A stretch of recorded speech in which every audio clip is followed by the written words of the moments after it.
Very very good morning students. Welcome back to ND commerce classes. कैसे हो आप सब? आई होप आप सब बहुत बढ़िया होंगे। तो चलिए शुरू करते हैं हमारा next topic.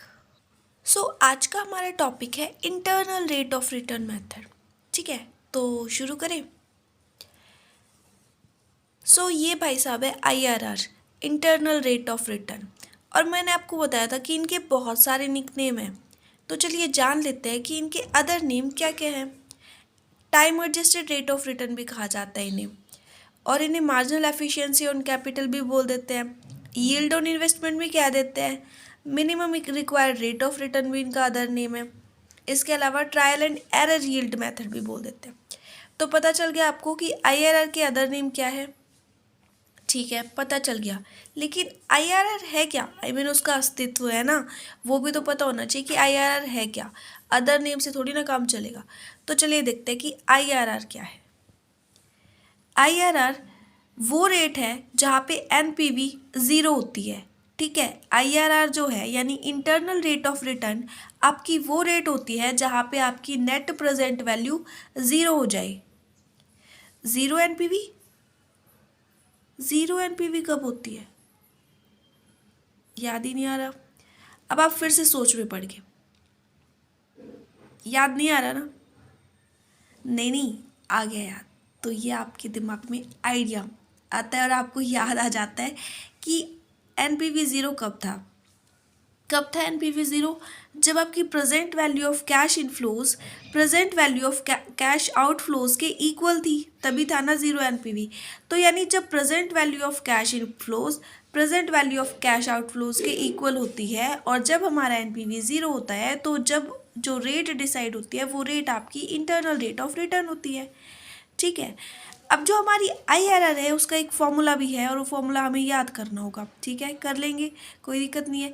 Lower rate plus NPV at lower rate divide में NPV at lower rate minus NPV at higher rate multiply higher rate minus lower rate. वही चीज़ है कि सबसे कम रेट कौन सी है उसमें प्लस करना है। एनपीवी जब आपकी सबसे कम रेट पे रही, कम रेट वाली एनपीवी को हायर रेट वाली एनपीवी से डिफरेंशिएट करना है और फिर मल्टीप्लाई करना है higher rate minus lower rate, यानी दो रेट्स के बीच के डिफरेंस को। ठीक है, तो जस्ट ये फॉर्मूला याद कर लेना। ठीक है, कोई ज़्यादा वो नहीं है।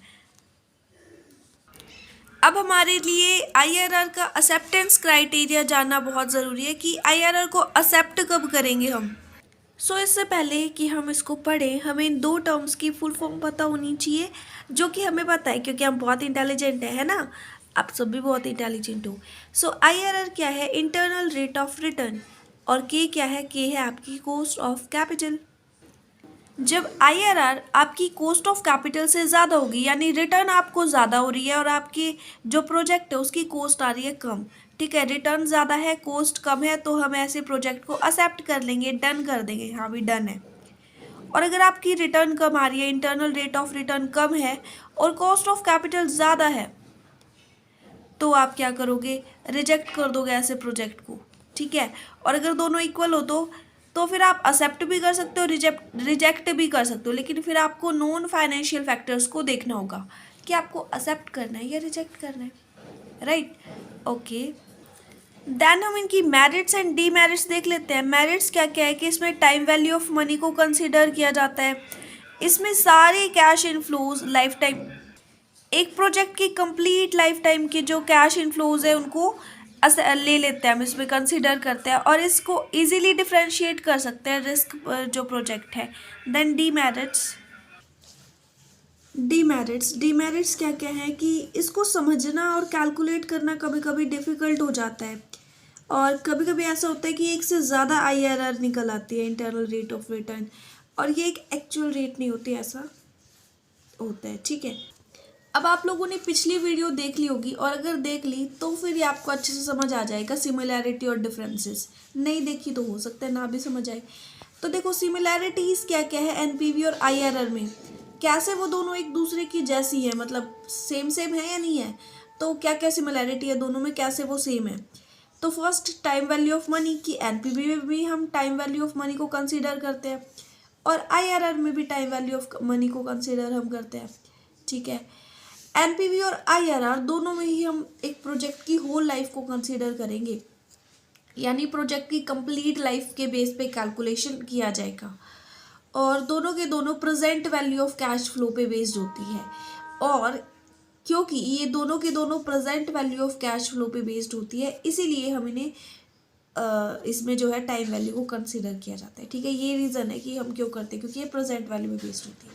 तो 3 तरीके हैं जहाँ से ये दोनों सेम है, लेकिन ऐसा नहीं है कि ये दोनों सिर्फ दोस्त हैं, ये दोनों ना दुश्मन भी है, कट्टर दुश्मन भी है। यानी कि इनमें जो है ना, वो बोलते हैं कि डिफरेंसेस भी है, क्योंकि बोलते हैं ना कि झगड़े भी होते हैं, दोस्ती है तो दोनों में दोस्ती तो 3 टर्म्स पे है कि भाई हाँ ये 3 चीज़ें जो है हमने सेम है तो हम दोस्त हो गए, लेकिन कुछ ना कुछ डिफरेंस भी होगा दोनों में। तो क्या डिफरेंस है वो हम देख लेते हैं। सो फर्स्ट है डिस्काउंटिंग रेट, कि एनपीवी में डिस्काउंटिंग रेट को कंसिडर करेंगे लेकिन आईआरआर में नहीं करेंगे।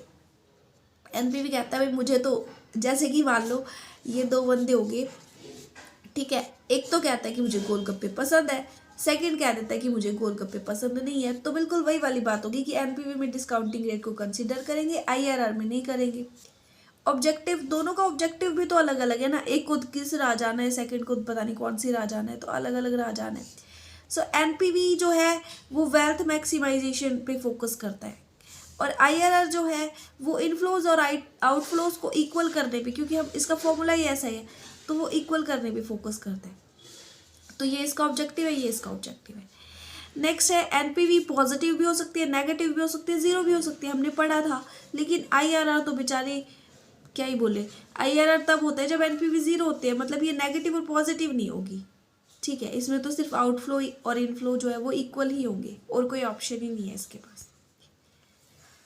देन नेक्स्ट है एक्सप्रेस्ड, एनपीवी को एब्सोल्यूट टर्म में एक्सप्रेस करेंगे, यानी मनी की फॉर्म में, पैसे की फॉर्म में, राइट। लेकिन जो आपका आईआरआर है वो परसेंटेज की फॉर्म में होगा कि भाई इतने % आईआरआर आया, लेकिन एनपीवी मॉनेटरी फॉर्म में। ठीक है, लास्ट है हमारा provide, NPV investment over the project life, उसकी जो है एक प्रोजेक्ट के ऊपर जो इन्वेस्टमेंट करा है उसकी नेट वैल्यू हमें प्रोवाइड करेगा। लेकिन जो आपका आईआरआर है वो annual return, rate of return जो है वो आपको प्रोवाइड करेगा। ठीक है, तो आपको ये डिफरेंसेस समझ आए होंगे और टॉपिक भी आपको समझ आया होगा। तो ठीक है, थैंक यू सो मच। मिलते हैं नेक्स्ट टॉपिक के साथ नेक्स्ट वीडियो में। Bye bye.